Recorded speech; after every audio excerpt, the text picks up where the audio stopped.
Ahora nos vamos en vivo a Casa de Gobierno, habla el jefe de gabinete, Jorge Capitanich. Sesiones ordinarias del Congreso, esto es que el tema de la modificación de impuestos internos afecta al 4,1% de las unidades y en ese contexto nosotros tenemos un proceso de evaluación respecto, primero, al incremento de precios internos que no se corresponde con ninguna estructura de precios.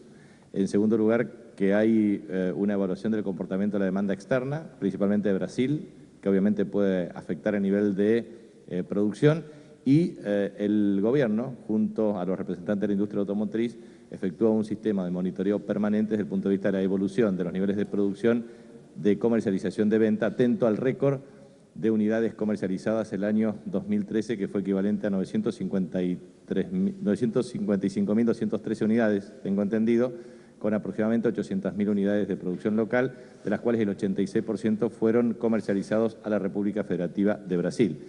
Con la República Federativa de Brasil existe un encuentro con sus representantes en el día viernes, entre los cuales obviamente un tema de agenda bilateral tiene que ver con el acuerdo de integración productiva de la industria automotriz. En segundo lugar, quiero manifestar desde el punto de vista personal y del gobierno la conmemoración de una fecha muy importante para la República Argentina, porque el día 13 de marzo del año 2013 fue ungido Papa Jorge Mario Bergoglio, quien con el nombre de su santidad, el Papa Francisco, hoy lidera la Santa Iglesia Católica. Desde su gestualidad, su profunda revolución del ser, está transformando el liderazgo espiritual de los católicos y no católicos en el mundo. Y por supuesto, primer Papa argentino, primer Papa latinoamericano, tiene en su exhortación apostólica, párrafo 205, una expresa mención a la vocación de la política y a lo que esto significa desde el punto de vista de la construcción de liderazgos para la transformación de un mundo desigual que exige nuevos parámetros de organización económica y social y cuyo pensamiento efectivamente abreva en la doctrina social de la Iglesia Católica.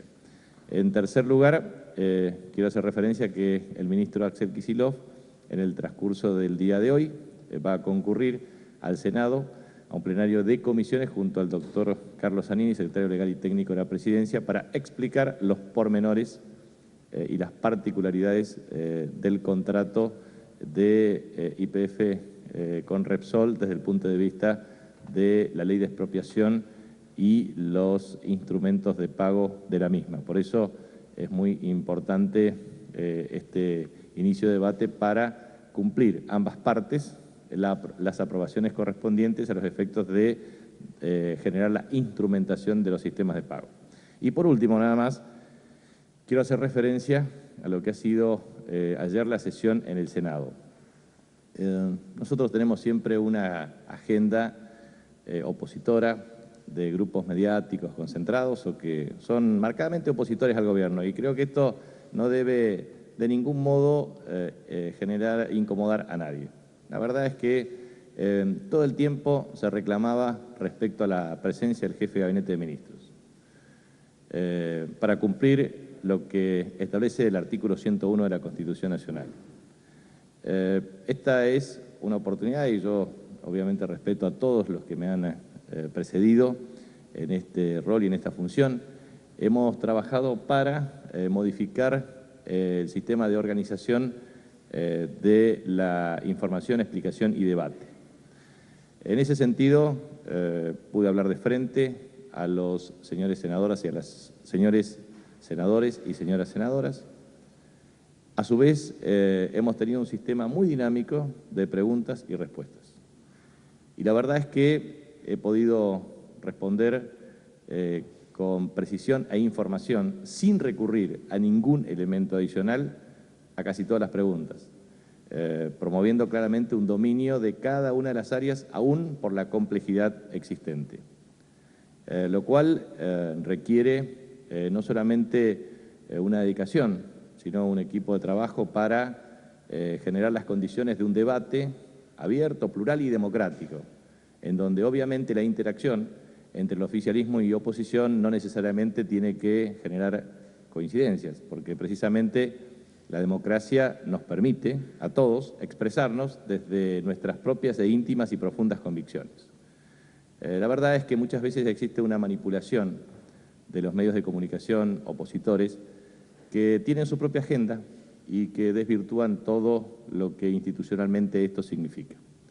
Por lo tanto, se plantea exponer casos que no tienen nada que ver con la esencia del informe del jefe de Gabinete de Ministros. Como del mismo modo han pretendido desvirtuar esta comunicación diaria y directa que tiene el jefe de Gabinete de Ministros por instrucción de la Presidenta de la Nación con los medios de comunicación. Pero quiero transmitirles que la democracia se nutre de las expresiones diversas, que nosotros respetamos a la oposición mediática, a los grupos concentrados, a la oposición política, pero también creo que en democracia es importante manifestar el respeto y el esfuerzo. Creo que lo que es trascendente destacar es que esto va a ser una mecánica y una metodología que vamos a seguir en el Congreso. El próximo mes de abril vamos a estar en la Cámara de Diputados de la Nación y vamos a regresar en la Cámara de Senadores en el mes de mayo. Y hemos podido cumplir una agenda muy amplia. Por supuesto, solamente algunos medios reflejan algunas cuestiones simplemente de debate que a veces ha sido profundo, con discusiones fuertes, como corresponde, porque nosotros no coincidimos ni con el diagnóstico, ni con la visión, ni con las observaciones que formulan desde la oposición, pero porque tenemos datos, números perfectamente articulados y que expresan con mucho fundamento y racionalidad lo que decimos. Podemos o no ponernos de acuerdo, pero lo que nadie puede soslayar es la capacidad para exponer los argumentos de una manera sólida y seria. Y eso es parte de la calidad institucional de la democracia. Porque es posible perfectamente hablar desde una tribuna o desde una banca con irracionalidad, con falta de respeto, con falta de fundamentos o con falta de datos. Lo importante es también no recurrir ni a falsas premisas ni tampoco a silogismos insustanciales. Creo que lo importante es exponer con profundidad el pensamiento de cada una de las áreas. Creo que ha sido un debate enriquecedor y obviamente serán las condiciones de profundización del debate político, del diálogo político con los representantes del pueblo de la Nación Argentina que se expresa en la Cámara de Senadores y en la Cámara de Diputados. De manera que entiendo que ha sido una primera exposición con más de 12 horas. Creo que es un récord histórico desde la reforma constitucional de 1994, el tiempo expresado, el número de preguntas y la metodología de preguntas y respuestas que han permitido culminar la jornada del día de ayer. Así que muchas gracias y, por supuesto, a consideración respecto a sus preguntas. Buenos días, Capritanich. Marcelo de Leo, Radio La Red. ¿Durmió? Muy poco. Bien. La pregunta es, de cara a las próximas paritarias docentes nacionales, en unas horas, ¿el gobierno va con una nueva propuesta? ¿Evalúa cerrarlas unilateralmente? Esto con el marco del paro docente en la provincia de Buenos Aires. Primero, tenemos un plazo que es equivalente a 15 días con perspectivas de una prórroga por 15 días más. En el transcurso del día de hoy, efectivamente, la continuidad de las negociaciones en paritarias se desarrollará en el Ministerio de Trabajo. En ese contexto estaremos en directa relación con las autoridades del Ministerio para evaluar posibles cursos de acción. Y obviamente informaremos a la Presidenta de la Nación para que la misma pueda tomar las decisiones correspondientes. Por último, ¿vio la foto de Vudú jugando al Sudoku cuando usted estaba exponiendo en el Senado? Hago la lectura de todos los medios de comunicación diariamente, pero por eso creo que no es un hecho trascendente. Lo más trascendente es que efectivamente ha podido abrir, cerrar la sesión y estar y compartir con nosotros gran parte del desenvolvimiento del debate. Usted sabe que es muy difícil estar allí más de 12 horas En mi caso personal, y creo que el resto de los senadores, lo que puedo también decir es que por parte de la metodología y la mecánica de carácter parlamentario, no necesariamente cada uno de los miembros del Senado tiene que estar todo el tiempo en sus respectivas bancas. Esto ocurre en todos los parlamentos del mundo. Por lo tanto, es una cuestión menor frente a la envergadura del debate, que ha sido muy profundo y muy dinámico.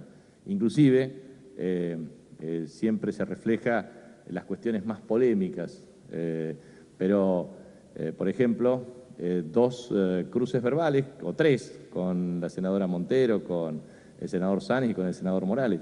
Con la senadora Montero porque definitivamente los argumentos de nuestra parte tienen que ver con fundamentos claros desde el punto de vista cuantitativo en materia de recursos financieros, porque nosotros tenemos la información de las transferencias de recursos que se realizan en cada uno de los lugares, o el desenvolvimiento de las economías regionales, o el impacto que tiene cada una de las políticas públicas, o el monto total de los recursos asignados.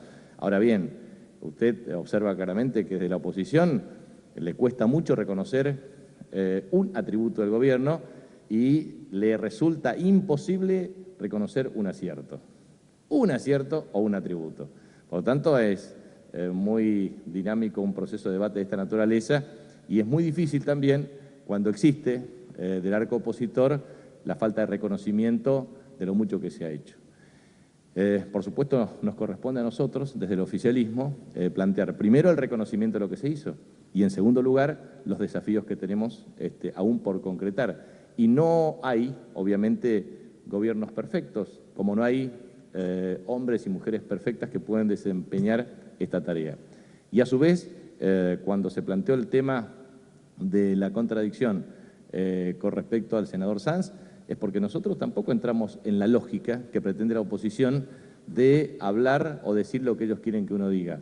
O también respecto al tema narcotráfico, que ha sido muy profundo desde el punto de vista del debate, porque lo único que le hace falta, en este caso al senador Sanz o a algunos miembros de la oposición, es ponerse un casco, un arma y salir a la frontera. Y esto no se resuelve solamente con una cuestión de acción desde el punto de vista de seguridad pública o militar. Hay un conjunto de acciones que nosotros la hemos debatido en profundidad ayer, hemos dado puntos de vista muy profundos y creo que forma parte de esa agenda, porque obviamente lo que nosotros observamos es que existe una agenda urdida desde la oposición, apoyada por determinadas expresiones desde el punto de vista mediático que responden a intereses obviamente opositores, que nos parece importante debatir desde esa perspectiva y debatir también desde una visión omnicomprensiva de la realidad con información y comparación de carácter universal. Creo que el debate ha sido muy profundo, obviamente no se puede exponer 12 horas de debate desde el punto de vista público. Y por último, también creo que los temas han sido debatidos en profundidad y creo que lo vamos a seguir profundizando sesión tras sesión. Nosotros hemos recopilado aproximadamente 984 preguntas, es el doble o el triple del promedio histórico de preguntas y se han podido responder en gran parte por escrito, pero desde el punto de vista de la comunicación y la interacción con los senadores se lo ha hecho de un modo sistemático para cada uno de los temas. Y usted sabe lo que significa para una sola persona concentrar de un modo detallado información múltiple de áreas absolutamente diversas y dispersas, con lo cual no solamente es un ejercicio de memoria, sino también un conocimiento muy exhaustivo de cada una de las áreas de gobierno respecto a su funcionamiento. Ministro Pedro Noel Romero, de AN Digital, Agencia de Noticias. En las últimas horas han salido economistas, por ejemplo Aldo Pignanelli, a advertir que se está próximo a un nuevo proceso de evaluatorio. ¿Cuál es su opinión? Y una segunda que tiene que ver con, una vez más, con el presupuesto. 3 años atrás, cuando el Grupo A le negó el presupuesto al gobierno, hubo un escándalo con denuncias de todo tipo de parte del gobierno y del Frente para la Victoria en el Congreso. Si no hay reformulación del presupuesto que voló por los aires en estos 2 primeros meses, ministro, ¿no se da la sensación de que al gobierno le interesa poco contar con esta herramienta aprobada por el Congreso? ¿Cómo se administra el país sin presupuesto? Mire, el presupuesto existe y está vigente, pero estamos en el tercer mes del año. Respecto a cualquier tipo de modificación que eventualmente se pueda realizar, se lo hace sobre la base del avance, de la evolución de los recursos y de las erogaciones y de los servicios de deuda pública, tanto en capital o intereses, tanto en moneda doméstica como en moneda extranjera. El presupuesto se basa, precisamente como su nombre lo indica, en supuestos previos, desde el punto de vista de proyecciones macroeconómicas. Ahora bien, ¿sabe cuál es la agenda de la oposición? Bueno, una campaña deliberada para seguir promoviendo un índice del Congreso.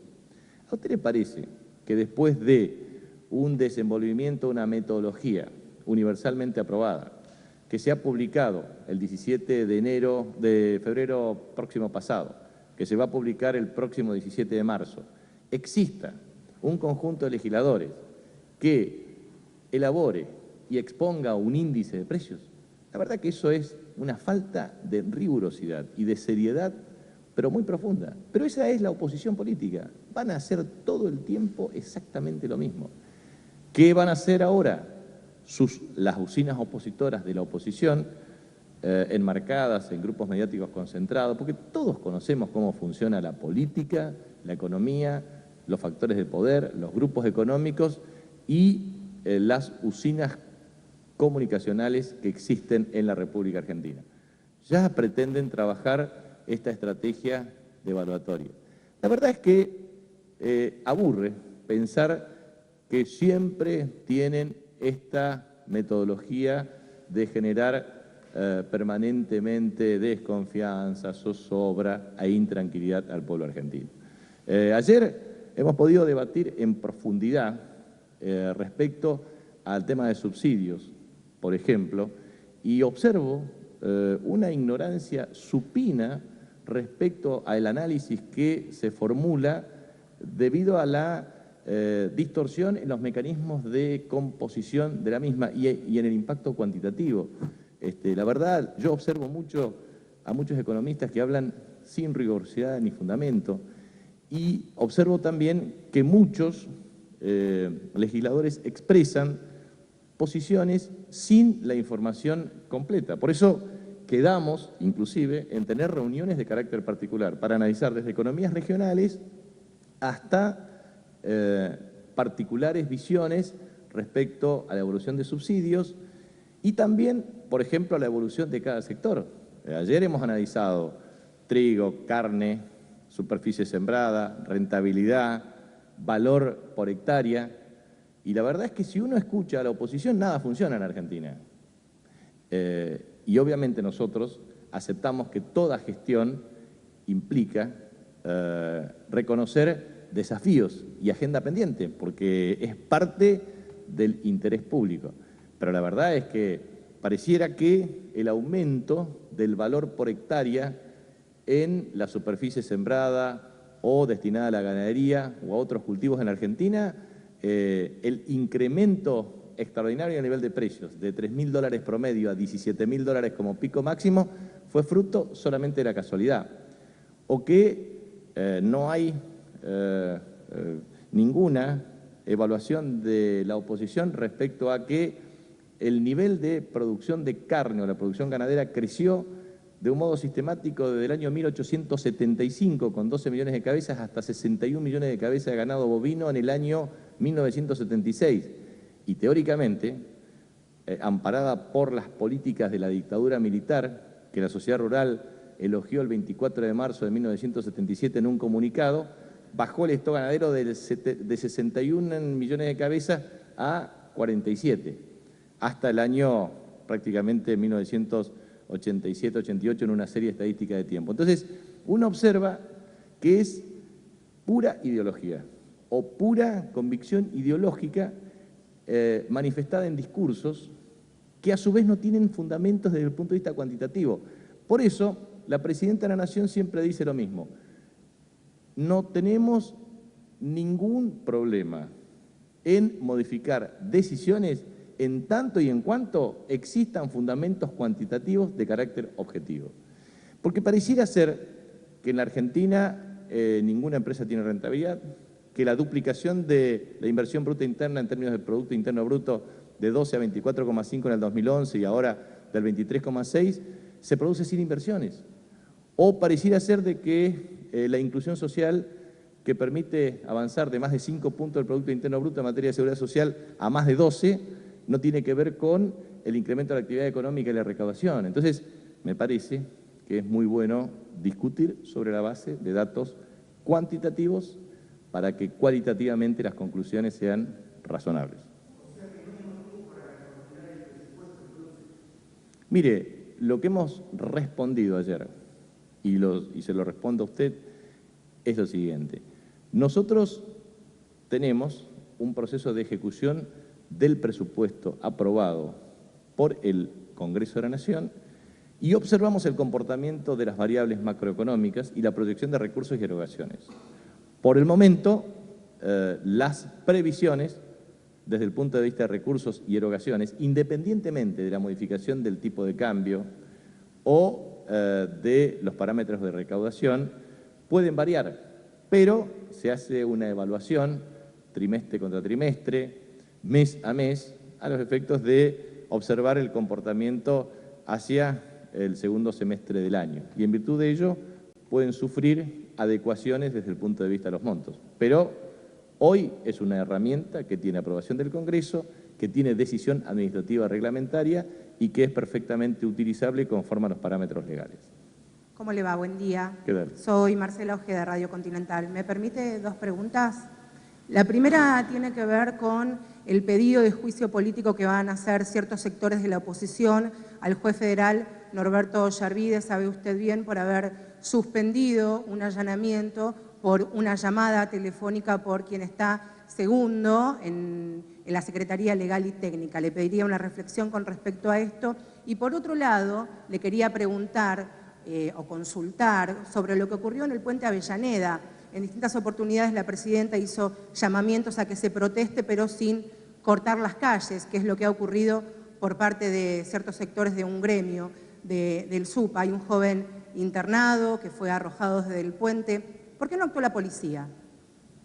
Bueno, en primer lugar, no es obligación del jefe de gabinete responder todas las preguntas que tienen que ver con una agenda múltiple existente todos los días. Por lo tanto, si se trata de una cuestión judicial o eventualmente un pedido de juicio político que afecta a un juez de la República, eso es una cuestión que debe dilucidarse en el marco institucional correspondiente. Segundo tema, la cuestión del puente Avellaneda tenía que ver con una órbita de actuación de la Policía de la Provincia de Buenos Aires. Cuando se produjo la interrupción en el tránsito del puente, me comuniqué con el ministro de Seguridad, Alejandro Granados. Ellos trabajaron con el objetivo de establecer las condiciones para la liberación del puente. ¿Cuál es mi reflexión respecto al tema? En primer lugar, creo que existe la necesidad de generar mecanismos de peticiones y reclamos y ejercicios legítimo del derecho a la protesta de otra manera, sin afectar a terceros, generando las condiciones para que la misma tenga visibilidad, pero en el marco de la razonabilidad y la prudencia. Por lo tanto, quiero manifestar una expresión clara y contundente: repudio enfática y profundamente los hechos de violencia acaecidos ayer en el puente Avellaneda. De Buenos Aires, ¿cuál fue la respuesta que le dio el máximo responsable de seguridad del distrito bonaerense ante lo ocurrido? Antes, por supuesto, y si hubo una comunicación después de que este joven fue arrojado del puente. No, tomé contacto antes de que se produzca el hecho y obviamente tomaron intervención para generar las condiciones de liberación del puente. Tengo entendido que no ha habido denuncia formulada por el damnificado. Tengo entendido.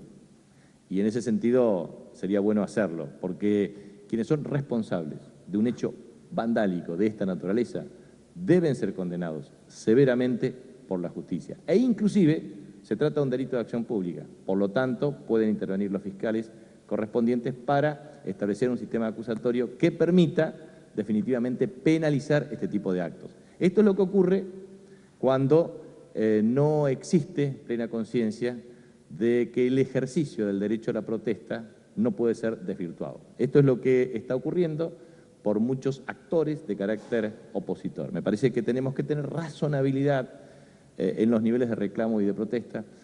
Todo el tiempo, una sociedad democrática vive en tensión permanente, vive en tensión respecto a negociaciones de carácter salarial entre empresarios y trabajadores, vive en tensión respecto a la puja distributiva, vive en tensión respecto a los niveles de insatisfacción de determinado tipo de demandas de carácter social.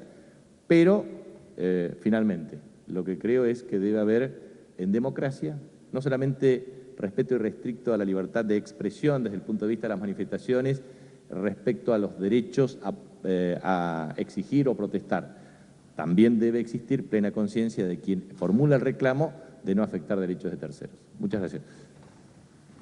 Estaba la conferencia de prensa del jefe de gabinete Jorge Capitanich haciendo referencia a esta situación que conmueve a toda la sociedad, ¿no? El joven discapacitado que fue agredido ayer durante una protesta portuaria. Por un lado dijo el repudio enérgico a este acto de violencia, por otro, bueno, el tema más profundo y de debate que tiene que ver con el tipo de protestas que se están realizando. Sí, una situación que nos conmovía ya ayer mismo cuando lo vivíamos en vivo desde el puente Avellaneda con nuestro móvil.